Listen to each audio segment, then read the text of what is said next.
Hey everyone, this is Founders365 with me, Stephen Haggerty. Today I'm joined by Matt DeMeritt. He is the founder of Digital Summit Pros. I even had to trouble saying digital there. What the hell is wrong with me? It doesn't flow. Yeah. How are you? I'm well, thanks. Good man. Joining me from all the way across, all the way from America. Mm-hmm. Have many of your guests been from America so far? Yeah, I think I've had 3 or 4, or you might be the 4th. So wow. and I've had like Spain, Greece, France, Italy, which is pretty cool.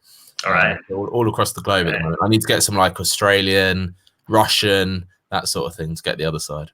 And then that'll be good. So Matt, tell me all about Digital Summit Pros. I know we've got a long story to jump into here, but give me the pitch, elevator pitch of what it is. Well, a bit of the pitch really includes whether or not people know what a digital summit or an online conference is. So we can talk about that if you like. Yeah, let's jump into it. Okay, well, it's my favorite digital product out there, which is why Digital Summit Pros became a thing. Mm-hmm. An online conference is just that. It's a conference that is hosted via the internet, usually for free, usually pre-recorded, interview style, just like this. Mm-hmm. So it's a high information product that really launches the business that does it.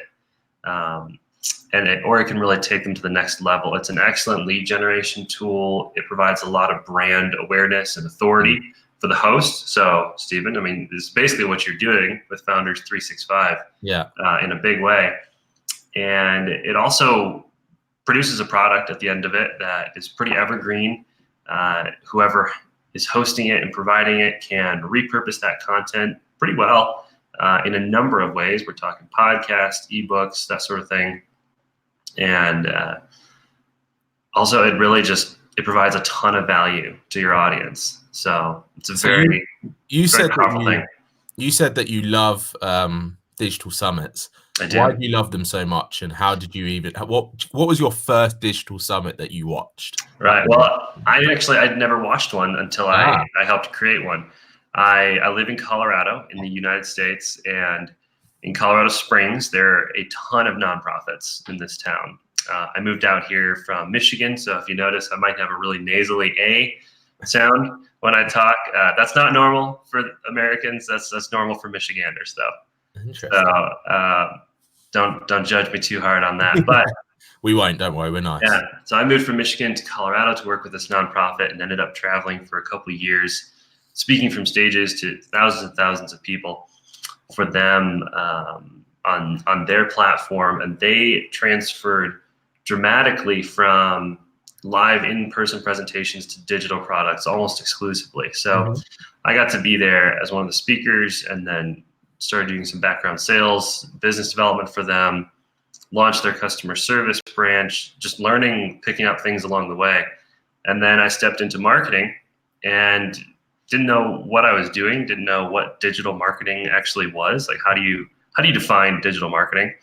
I don't think anybody really knows. No, I don't. I mean, there are textbook definitions. It's a Facebook marketing campaign, but yeah, I think it's the overall online presence is probably anything to do with digital marketing. Yeah. And I was always so much more on the digital product side, not SEO, nothing like that, no paid ads.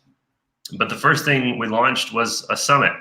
So we interviewed 50 people who are thought leaders in our area of parenting and worldview conversations for teens and marriage and things like that, even sexuality. So really cool conversations happening with this nonprofit. But it was like a learning process along the way. And I was one of the people who was able to be part of it. So we did a ton of interviews. We used ClickFunnels. It was the first time I'd ever heard of ClickFunnels.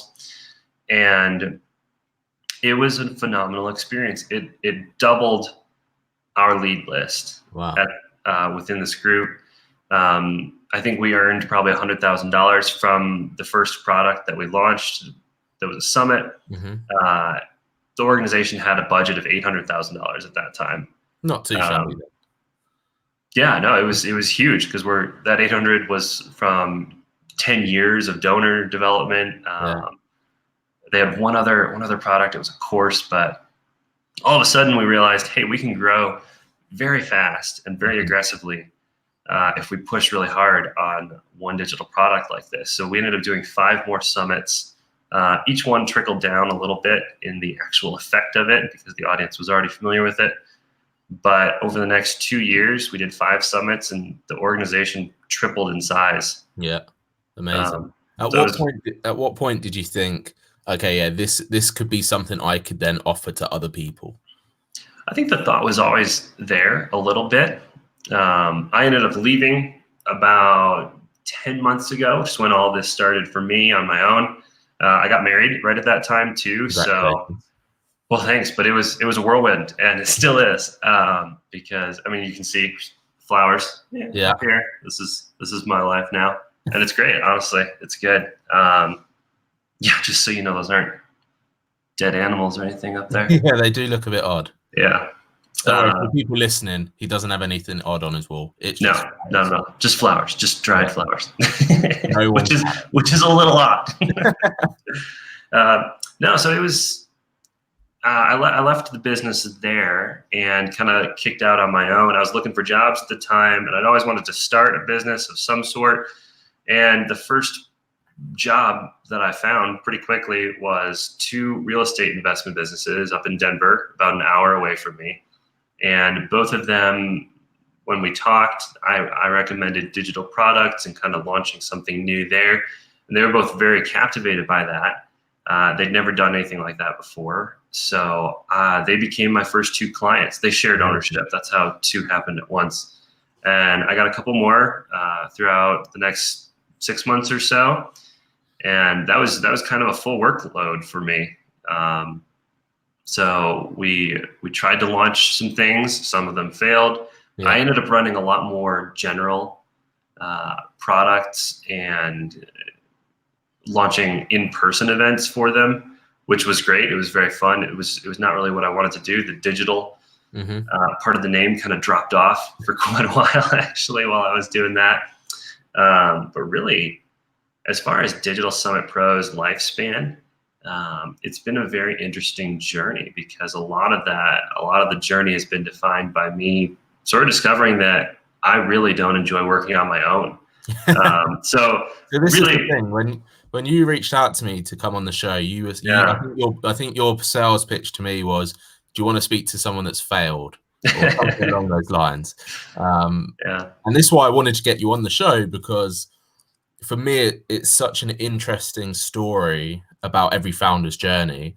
But I think when you speak to someone that perhaps it hasn't worked out in the way that you first intended it to work out, that's an even more interesting story in terms of what do you do next? You know, where do you go from here?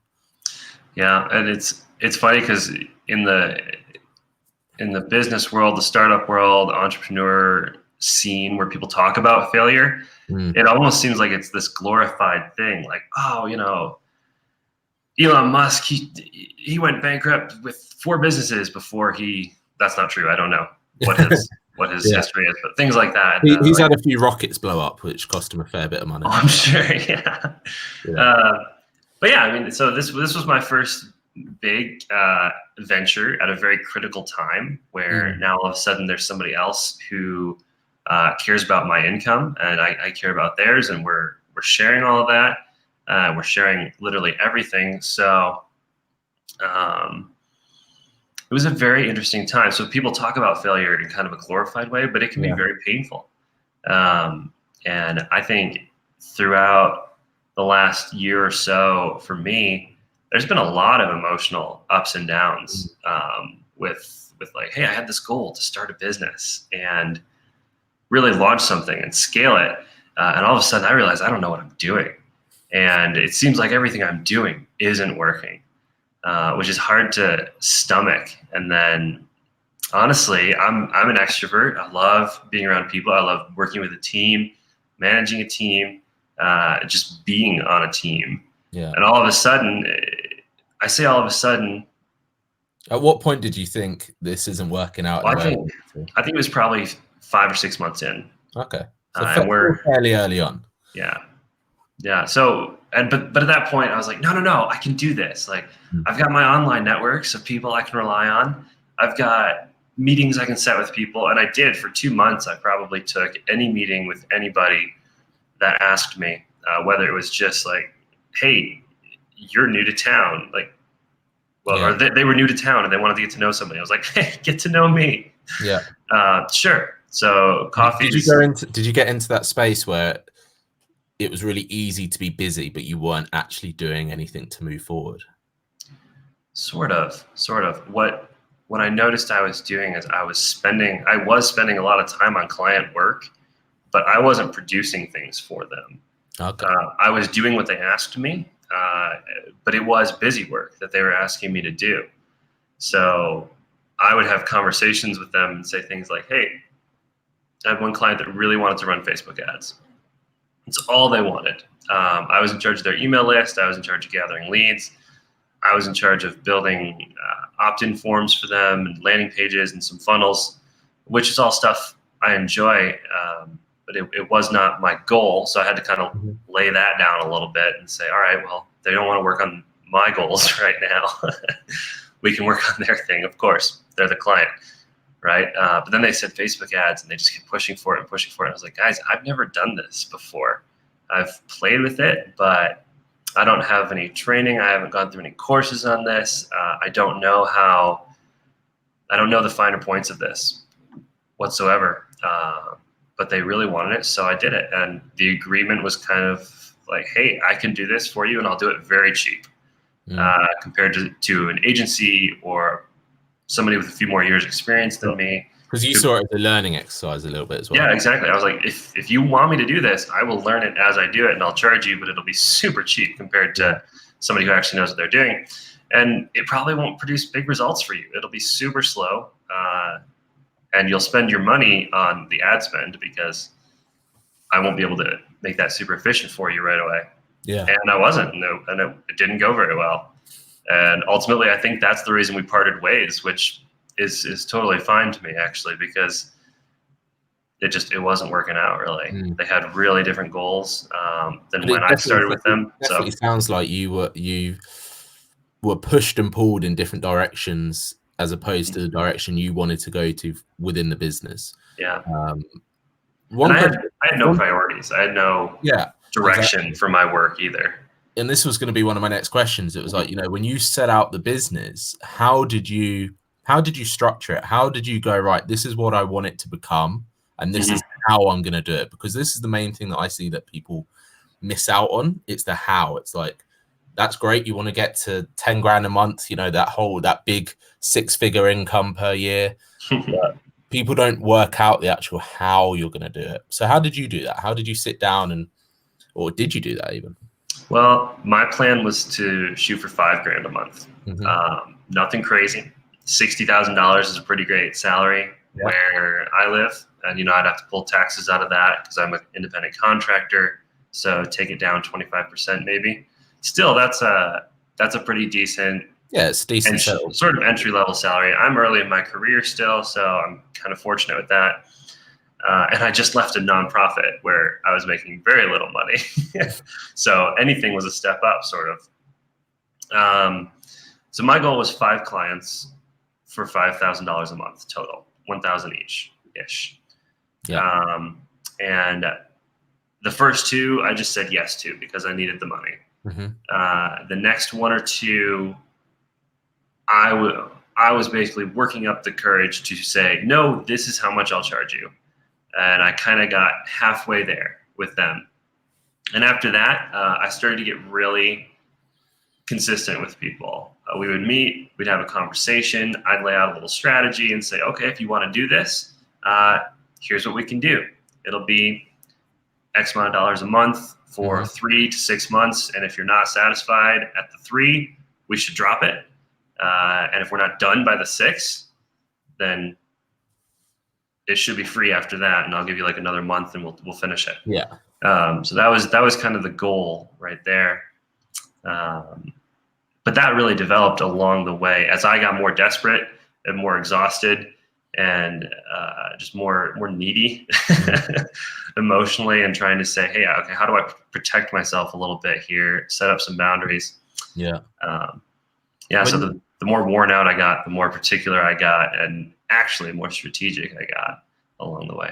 When you're in that desperate, worn out phase, what was going through your head? How were you looking at the business as opposed to when you first started, and let's call it that honeymoon period? Where things came really easily, you mean? Yeah. That honeymoon period. Yeah. I think there were a lot of times where I was just like, well, I think I'm just going to send everybody an email and say, I'm done. Like, I'm sorry, it's not working out. I'm falling apart.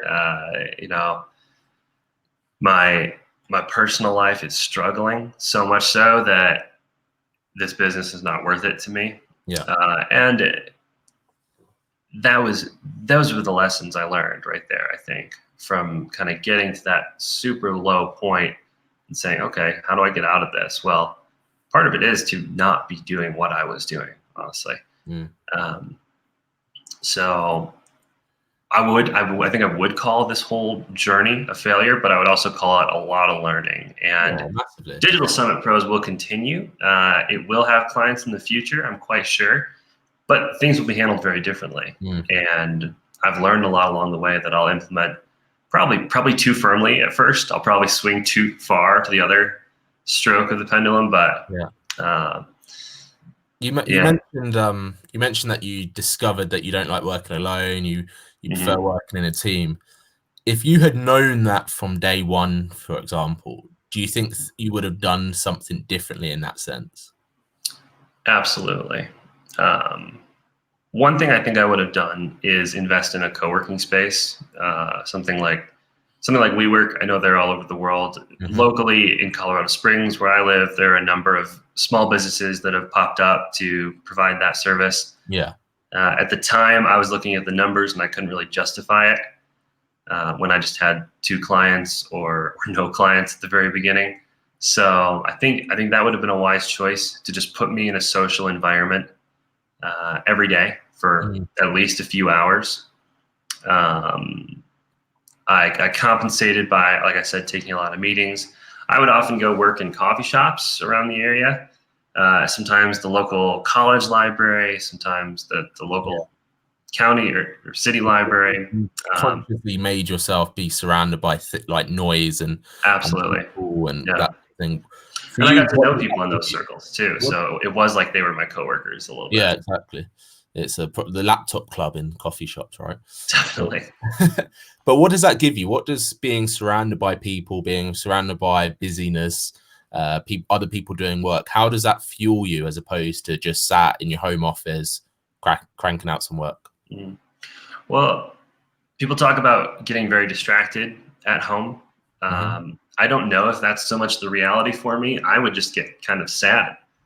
I would wear out so fast. And really along the way, it led to some depression for real, just spending every day alone, expending all the willpower I had just to kind of stay alert and focused and working on these tasks that were not very life-giving, I guess, to me.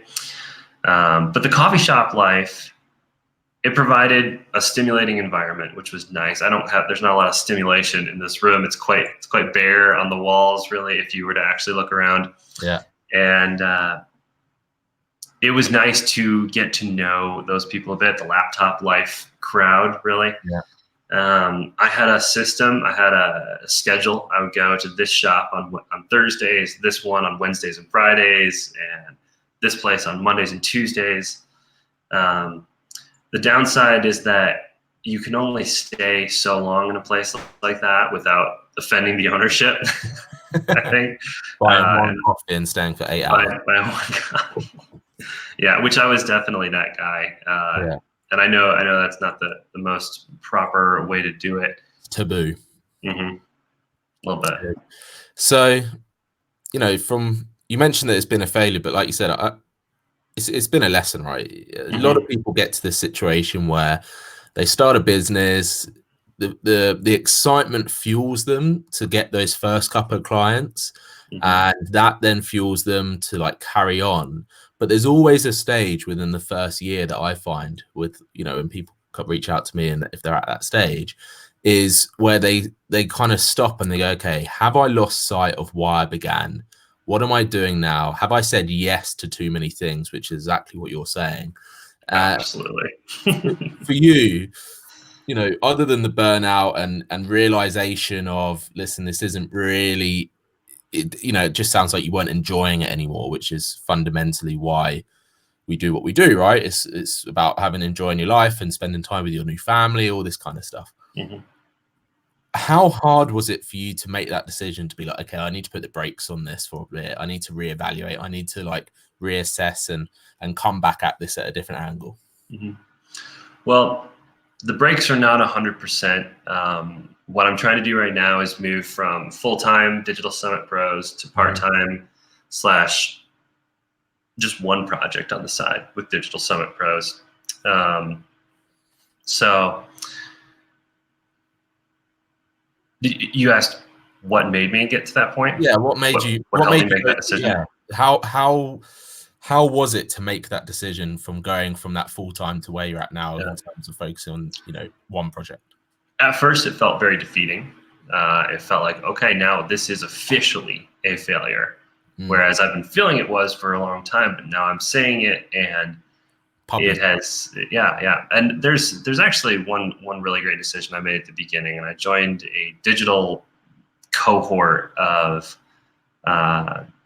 marketers, really, all of whom happen to be guys, all of whom happen to mostly live in this area where I am. Some of them are remote across the country, but talking with them has been very helpful, especially on the decision to move away from the full-time solopreneur life, because that's where a lot of them are. And as soon as I mentioned it in this group, we kind of went around and it's like, okay, what's your biggest challenge right now was one of the prompts, I think. And I said, I think my biggest challenge is just saying no to what I'm doing right now and making a major change. And they were all just incredibly supportive. And they all said, hey, you have to make that decision. You have to make that decision for yourself, for your own health, for your family, for your new wife, because it was taking a toll on her too. Because I was just moody all the time. I didn't have a lot to give. So probably do you really not enjoy marriage this much? No, thankfully that didn't come into question. It was all very centered on the work. But yeah, it was a sad, I think, moment to kind of give up a little bit, this dream of freedom and independence that a lot of people think of, that I thought of with this. But there are two things that have changed a little bit, and what I do see is margin in my schedule. Like if I have, let's just say I go back to a 9-to-5 now, not sure that'll happen, not exactly sure what's going to happen. I see the margin in the weekends and evenings, and I know her schedule, my wife's schedule, much better. I know our rhythms better at this point. We're almost a year into marriage, and I know when are good times to step away and do some work, and when are good times to just say, hey, let's just be together. Let's go on a walk. Let's do this, do our date night sort of thing. And the other thing is that I have sort of a handshake agreement with a friend now who would like to be a partner and take Digital Summit Pros and what I know about funnel building and digital sales and lead gathering, and what he knows about video, and help people launch some e-courses. So that may be the future for me / us, which I'm really excited about. And that was a big thumbs up to kind of the decision to move away from full time, because all of a sudden it was like, oh, I could have this partner that I've looked for so long, that I've really wanted. I'm guessing. Yeah. So, well, one of my next questions was going to be, where do you want to take this? So, imagine the partner comes on board. What's going to happen to Digital Summit Pros? How are you going to get back into the rhythm of growing a business? I think it'll be little piece by little piece. It'll be one client on the side. I have one or two right now that are in sort of a consultancy stage, because that's probably my favorite part. I know you're a business coach, Stephen. Maybe you can relate to this, but what I found was detrimental to me to be on my own and not have conversations, not have a face-to-face back and forth, is also probably the most energizing thing to me. To be able to sit down with a business owner. Ideally for me, my key market is a small business that wants to grow or go to the next level or step into a digital space. There's somebody who loves to produce content already. They just don't have a strategy for it. They don't have products around it at all. They're not monopolizing what they have. Yeah. So I've had a number of those conversations recently with small business owners that I'm connected with, mostly locally, and they're absolutely wonderful. So I will always continue to have those conversations with people. I will charge for them, and I will, if it ends up being taking on a project to help them launch a course or an ebook or a digital summit or a webinar series or something like that, that's very comfortable ground for me. Yeah. But I probably will never go past that in the next year or two, at least. Yeah, exactly. Just really, put some boundaries on there and not say, okay, I'll take on Facebook ads for you. I'll take on email campaigns for you. I'll take on writing a bunch of sales copy for this new blog you want to launch. Like, no, that's not really the focus. So what sort of space are you in now, sort of mentally as a person, and how your outlook on everything what's it like now then? You mean personally, you're saying? Yeah, because you were saying that, you got pretty down during some parts. You obviously had the highs as well. So now you've made that decision to, consciously made that decision to go, right, I'm going to make this part-time now. I'm going to just bring on 1 or 2 clients and focus on one project at a time. How has that changed in terms of your personal sort of mental health? And has even things like, has your wife noticed a change in you again, sort of back to the old Matt probably a little bit? Yes, I don't think I'm 100% back to the old Matt. I don't think I ever will be. No. This has been a big experience for me, very formative. So there's going to be a new Matt for sure.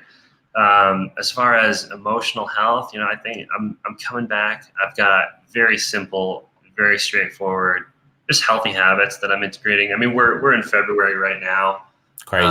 As we film this, and it's still kind of on the cusp of the new year, right? Everybody's still looking at their goals and their priorities and their habits for the year, and they've probably abandoned 90% of them at this point, as I have too. But I'm also I still have kind of that reset mindset, which has been nice.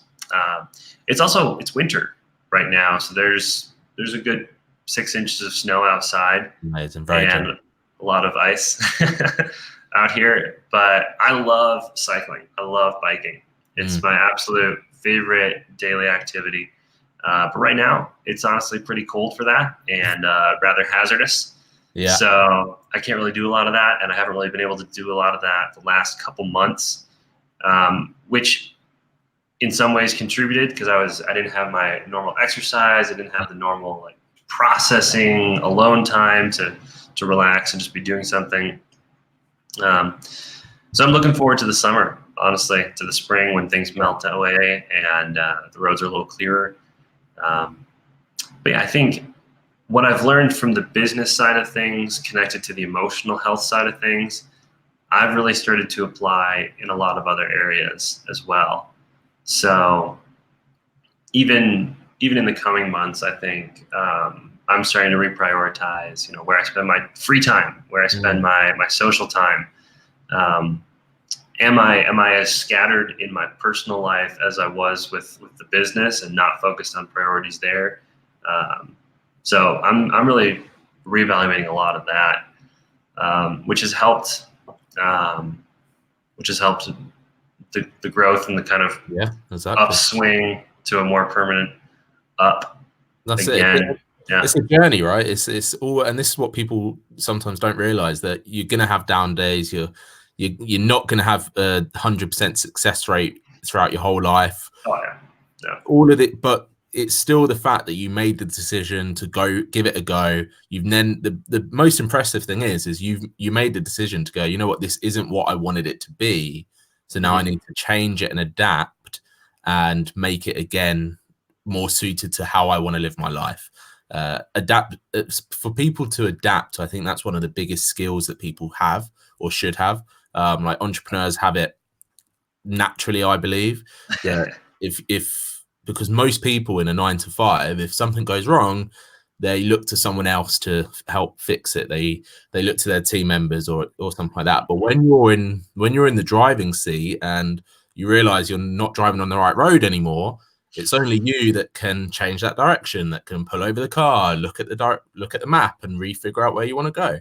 So, massive kudos to you for actually doing it, because I've seen it so many times when people do the same as what you've done, but they wait maybe 2, 3, 4 years into their business to do it. By that time, if you imagine how sort of stuck and overwhelmed they are with clients and the work they don't want to do and all these other aspects, sometimes it's so much more difficult. So the fact that you're still, a fairly new business, it allows you to just adapt and change in the right manner, which I can 100% see Digital Summit Pros morphing into something that is going to fuel your life and hopefully, fuel your business partners if they come on as well, and obviously fuel your clients. So sort of pat on the back to you, Matt, in terms of being able to do that. I think it takes some huge guts, and you've done it. Well done. Well, thank you. Here's to that with his coffee mug. Yeah. One of my last questions to you is, if you were going to give 3 tips to fellow founders, what would those from the year that you've had, what would those 3 tips be? Yeah, well, I think I can really best speak to somebody who's like me, who has maybe been discouraged or felt the failure at some point early on, or maybe like kind of a listless, directionlessness. And I would think really pay attention to your mind, to your heart. Honestly, I don't talk like that very often, but check in with your emotional state. If you're married or you have a partner or somebody who's very close to you, and they start to notice consistent changes in you, pay attention to that. Maybe talk to a counselor or somebody who is much wiser about this sort of thing than you. And number 2, that really takes honesty, and it takes a lot of vulnerability to do that and say, hey, I'm not doing well. I need help, and I'm not really sure what I need, but right now I just need to say that to you, to somebody who loves you and cares about you. And if you don't have those people, then point 3, I would say go find somebody who can support you in that way, from a more mature, more experienced perspective. That's been huge for me. I said I had the group of guys that were all founders of marketing businesses in one way or another. I also had a very loving, wonderful wife who was helping me out, and a number of friends who were just encouraging and supportive. Build that support network. Yeah, which is funny because I had the perfect support network and still failed. So don't take it too hard if that's you too. No, you're adapting. You haven't failed. You've adapted. There you go. That's actually much more true. Yeah, I would say. If you said to me, right, I'm packing it all in and I'm going to go work in an Amazon warehouse for the next 10 years, then we could consider that a fail. But you're adapting and you're changing and you're resetting, which I think is the key words there. Listen, Matt, thank you so much for coming on, sharing your story and sharing a different take on the founder's story as well, which I really do value. If anyone wants to reach out to you, speak to you directly, maybe, learn more about Digital Summit Pros, what's the best way for them to do that? Yeah, probably the best way is through a very underdeveloped Facebook page that I have. It's just Digital Summit Pros. Go ahead and check it out there. Easy. Should be pretty easy to find, even though it's very unpopulated. Yeah, so you've been warned. It's unpopulated. Yeah, which means you'll get first priority. Exactly. Yeah, that chat bot is going to be so fresh. Listen, Matt, thank you again for coming on. I really appreciate this. Love to check in again with you later in the year and see how you're doing. For everyone listening, thank you for listening. For everyone watching, thank you for watching. This has been Founders365, episode 42. with me, Stephen Haggerty, and joined by Matt DeMeritt. Awesome.